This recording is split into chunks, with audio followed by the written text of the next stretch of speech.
একটা ডিম দিয়ে 1 কেজি রসমালাই বানিয়েছি। অবিশ্বাস্য হলেও এটাই সত্যি। সবচেয়ে সহজ এবং সুস্বাদু এই রসমালাই তৈরি করার জন্য প্রথমে যেটা লাগবে গুঁড়া দুধ, তো এটা নিয়ে নিয়েছি। তারপর এখানে দিয়ে দিয়েছি ঘি। আপনারা কিন্তু ঘিয়ের বদলে সয়াবিন তেলটাও দিয়ে দিতে পারেন। এই পর্যায়ে ঘিটা হচ্ছে গুঁড়া দুধের সাথে খুবই ভালো মতো একদম মাখায় নিতে হবে, চারদিকে যাতে সমানভাবে মিশে যায় সেটা খেয়াল রাখতে হবে।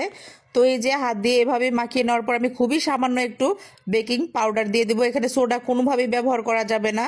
আর আপনারা চাইলে কিন্তু এখানে একদম 1 টেবিল চামচের মতো হচ্ছে একটু আটা বা ময়দাও দিয়ে দিতে পারেন। এটা আপনাদের ইচ্ছা। অনেকেরই নাকি মিষ্টি একদম নরম তুলতুলে হয়ে যায়, ভেঙে যায়, তাদের জন্য আর কি আটা বা ময়দা একটু দিয়ে দিলে আর ভাঙবে না। তারপরে কিন্তু এখানে আমি একটা ডিম দিয়ে দিয়েছি। তো একটা ডিম দেওয়ার পরে এই যে একটা ডিম দিয়ে খুব সুন্দর করে মাখিয়ে নিয়েছি। এখানে যদি আপনাদের অনেক বেশি এটা হার্ড হয়ে যায় তাহলে কিন্তু চাইলে 1 চামচের মতো, মানে 1 চা চামচের মতো হচ্ছে পানি দিয়ে দিতে পারেন। অনেক বেশি পানি দিতে যাবেন না, তাহলে কিন্তু একদম আবার হচ্ছে বেশি পাতলা হয়ে যাবে আর কি। তো যাই হোক, তারপরে কিন্তু এটা রেস্টে রেখে দিতে হবে 5 থেকে 7 মিনিট। তারপরে এখন হাতে একটু ঘি মাখিয়ে নিয়ে এই শেপগুলো দিয়ে দিতে হবে রসমালাইয়ের। আপনারা চাইলে গোল অথবা লম্বা বা চ্যাপ্টা যেরকম ইচ্ছা শেপ দিয়ে দিতে পারেন। আমি প্রথমে ভেবেছিলাম গোল বানাবো, পরবর্তীতে লম্বা এই চ্যাপ্টা ধরনের শেপটা দিয়েছি। এই শেপটাই মনে হয় সবচেয়ে বেশি সুন্দর লাগে। একে একে সবগুলো রসমালাই বানিয়ে নিচ্ছি। এখানে যেহেতু অনেকগুলো রসমালাই, সেজন্য কিন্তু একা করতে গেলে বাকিগুলো অনেক শক্ত হয়ে যাবে, সেজন্য আমি আমার বোনের সাহায্য নিয়েছি। আপনারাও কিন্তু 2 থেকে 3 জন ট্রাই করবেন একসাথে এগুলো বানিয়ে নেওয়ার জন্য। আর খেয়াল করে দেখেন, এই লম্বা শেপটা দেওয়ার জন্য কিন্তু প্রথমে গোল করে নিতে হবে, তারপরে কিন্তু একটু হচ্ছে হাত দিয়ে এইটা লম্বা শেপ করে নিতে হবে আর কি। খুবই সহজ কিন্তু এই শেপগুলো দিয়ে নেওয়া। এই যে এখন আমি আর আমার বোন খুবই দ্রুত হচ্ছে মিষ্টিগুলো বানিয়ে নিচ্ছি। তো গাইস, আপনাদের একটা কথা বলি, আমার এই ভিডিওগুলো কার কার কাছে কেমন লাগে অবশ্যই কিন্তু কমেন্টে জানাতে ভুলবেন না। আপনাদের এত এত সুন্দর সুন্দর কমেন্টসগুলো কিন্তু পড়তে আমার ভীষণ ভালো লাগে। আর এই মিষ্টি সম্পর্কে হচ্ছে, মানে রসমালাই সম্পর্কে যাদের যে প্রশ্ন থাকে অবশ্যই কমেন্টে বলবেন। ইনশাল্লাহ আমি উত্তর দেওয়ার ট্রাই করব। কারণ হচ্ছে এই রসমালাই বানানোর শখটা কিন্তু সবারই থাকে।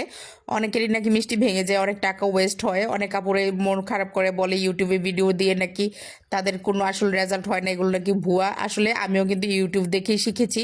তো তারপরে দেখেন, এখানে কিন্তু ফুটন্ত দুধের মধ্যে হচ্ছে মিষ্টিগুলো দিতে হবে। কোনোভাবেই মানে ফুটে ওঠার আগে মিষ্টিগুলো দিবেন না, তাহলে কিন্তু মিষ্টি 100% ভেঙে যাবেই যাবে। আপনারা মিষ্টিগুলোকে ভাঙা থেকে রক্ষা করতে চাইলে অবশ্যই ফুটন্ত গরম দুধের মধ্যে দিয়ে দিতে হবে, তা না হলে আপনার এই মিষ্টিগুলো নরম হয়ে একদম ভেঙে যাবে। তারপরে কিন্তু ঢেকে দিতে হবে বেশ কিছুক্ষণ। একটু খেয়াল করলে দেখবেন কিন্তু মিষ্টিগুলো একদম উপরে উঠে গিয়েছিল। তারপরে আমি ঢেকে দিয়েছি। এই যে দেখেন, আস্তে আস্তে কিন্তু নিজে নিজে এটি নড়াচড়া করতেছিল। একটু হচ্ছে হাতলটা ধরে একটু ঘুরিয়ে দিলেই হবে আর কি মিষ্টিগুলো। আর এগুলাতে নাড়াচাড়া না করাই ভালো আর কি, যদি আপনাদের ভেঙে যাওয়ার ভয় থাকে। আমি কিন্তু ইচ্ছা মতো নাড়াচাড়া করি, আমার কোনো প্রবলেম হয় না, আলহামদুলিল্লাহ। তো যাই হোক, দেখেন মিষ্টিগুলি কিন্তু অনেকটাই বড় হয়ে গেছে। এই পর্যায়ে আমি চিনি দিয়ে দিচ্ছি। চিনির পরিমাণ আমি খুবই কম রেখেছি।